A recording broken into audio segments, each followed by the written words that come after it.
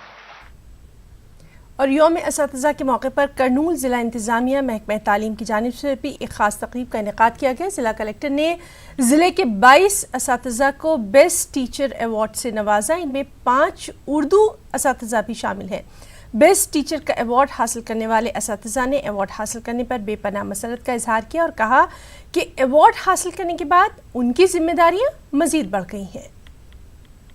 دیتا ہوں میں جو ہے نندی کوٹ میں جس وقت میں اسسٹنٹ اپائنٹ ہوا تو اس وقت میں جو ہے 2005 میں میری اسکول کو یو پی اسکول کیا. میں وہاں سے جو ہے بہت سے نئی بلڈنگ کے لیے بھی میں کوشش کیا, بچوں کی اسکالرشپس اور اردو کا جو ہے بچوں کے انرول کرنے کے لیے میں بہت سے ہوں. ادبی کارناموں کی وجہ سے بھی اس ایوارڈ کو جو ہے تقویت پہنچی ہے اور یہ ایوارڈ جو میں نے حاصل کیا ہے اس میں میری کارکردگی کم اور میرے اساتذہ جو میرے ساتھ کھڑے ہوئے ہیں ان کی کارکردگی زیادہ ہونے کی وجہ سے میں اس ایوارڈ کا حقدار بنا ہوں اور میرے اسکول میں 100% رزلٹ آنے کی بھی ایک اس ایوارڈ کی وجہ رہی ہے. ذمہ داریاں انسان کی عزت بخشتی ہیں. یہ جو ایوارڈ مجھے ملا ہے میری ذمہ داری میں اضافہ کر دی گئی ہے. میں تعلیمی سال بس ایک ہی ٹھان لیا ہوں. میرے اسکول میں اس رواں تعلیمی سال 8ویں جماعت کے طالبات ہیں, انہیں NMMS اسکالرشپ کا جو ہے امتحان لکھوا کر جملہ 17 طالبات ہیں جن میں سے کم 10 طالبات کو اسکالرشپ ماہانہ سالانہ 12,000 روپے انٹرمیڈیٹ تک دلوانے کی جو ہے کوشش کروں گا انشاءاللہ. میں نے جو ہے ٹھان لیا ہوں. اس لیے میں بے حد شکر گزار ہوں تاکہ میں اپنے اسکول میں اپنا رول بڑھا سکوں اور میری ذمہ داریوں کو اور بھی بڑھا سکوں. جہاں بھی میں جاؤں گی میرے اسکولز میں رول بڑھاؤں گی پہلے مرتبہ, اور پہلا تو میرا یہ ہے رول بڑھانے کا ہے. اس کے بعد بچوں کو اچھی طرح سے ان کے اسٹینڈرڈ کے مطابق ان کو پڑھانے کا ذمہ داری لی ہوں. بچوں میں ہمت افزائی دیتے ہوئے اساتذہ تمام مل کر کوشش کریں تو بچے خوشی سے مدرسے میں داخلہ زیادہ سے زیادہ تعداد میں لیں گے. اور اردو میڈیم میں اباکس جو نیا پروگرام لائے ہیں اس میں میرے منتخب کر کے ٹریننگ دیے. اس اباکس کی کوشش سے میں بچوں میں اور جذبات پیدا کرتے ہوئے تعلیم کے معیار کو بلند کرنے کی پوری کوشش کرے.